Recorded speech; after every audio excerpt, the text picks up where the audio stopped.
48 घंटों के चैलेंज में सूरज ने बचा ली ईशा की जिंदगी बर्बाद होने से। सीरियल पति ब्रह्मचारी के आने वाले प्रोमो में यह दिखाया जा रहा है कि सूरज ईशा के सामने जिंदा खड़ा तो रह जाता है, लेकिन वो ईशा के घर पहुंच जाता है और ईशा को कहता है, ईशा जी मुझे पता है कि आपकी शादी आकाश के साथ नहीं हुई है और आपकी मांग में जो सिंदूर है वह भी आकाश के नाम का नहीं है, बल्कि वह मेरे नाम का सिंदूर है। मैं आपका पति हूं। दूसरी बार भी सिर्फ हम दोनों की ही शादी हुई है। मुझे सब कुछ मालूम पड़ चुका है।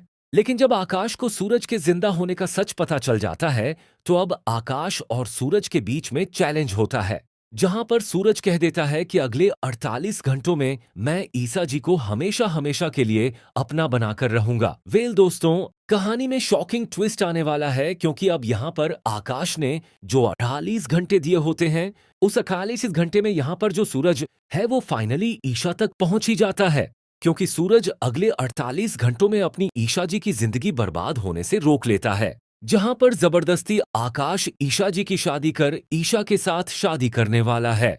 और तभी सूरज सही वक्त रहते पहुंच जाएगा और आकाश को उसके गुनाहों की सजा देकर वो अपनी ईशा जी को बचाएगा। सूरज का वादा हुआ पूरा। क्या गुलाब सिंह और आकाश कावेरी जी को ढाल बनाकर सूरज से बच पाएंगे? कहानी शुरू होती है। ईशा सूरज की झलक देखकर यह समझ लेती है कि सूरज उसके दरवाजे के पीछे खड़ा है। ईशा जैसे ही दरवाजा खोलती है तो वहां सूरज नहीं बल्कि बंटी होता है। बंटी देखता है कि ईशा ने सूरज की याद में कमरे की हर दीवार पर सूरज की तस्वीरें लगा दी हैं। ईशा के इस अपार प्यार के लिए आपके दिल में पहला ख्याल क्या आता है? कमेंट में लिखिए। सूरज बंटी से मिलता है और बंटी को एक बहुत बड़ा प्लान समझाता है। बंटी ईशा के पास आकाश के घर एक बड़े मकसद से आया होता है। बंटी ईशा को बता देता है कि उसका सुहाग अभी जिंदा है और अपने दुश्मनों को चुन चुन कर मारने का प्लान बना रहा है।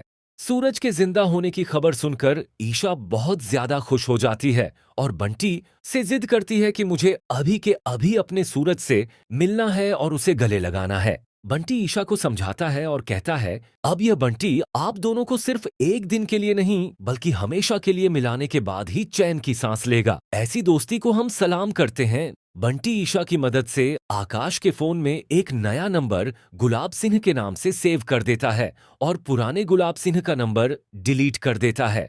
आकाश ईशा से शादी की तैयारियों में लगा होता है और तभी उसे याद आता है कि मुझे अब गुलाब सिंह को भी वापस बुला लेना चाहिए अपनी शादी में। आकाश गुलाब सिंह को कॉल लगाता है, जो कॉल असल में सूरज के पास जाती है। सूरज टेक्नोलॉजी की मदद से अपनी आवाज को गुलाब सिंह की आवाज में बदल देता है। सूरज कहता है, मेरी बेटी खुशकिस्मत है जो उसे तुम्हारे जैसा पति मिला। आकाश के जवाब ने सूरज के दिमाग को हिलाकर रख दिया। आकाश कहता है, मैं अब आपकी बेटी से असली वाली शादी करना चाहता हूं। सूरज इसका मतलब पूछता है। तब आकाश कह देता है, उस रात ईशा के साथ नाम तो मेरा लिखा था पर फिर सूरज ने लिए थे। सूरज आकाश की सारी बातों को रिकॉर्ड कर लेता है और इस रिकॉर्डिंग को आकाश के खिलाफ एक बहुत बड़ा सबूत बना देता है। सूरज को जब आकाश और गुलाब सिंह के सारे काले कारनामों का पता चल जाता है, तब वह मुर्दे का नकाब उतारकर पूरी दुनिया के सामने आ जाता है।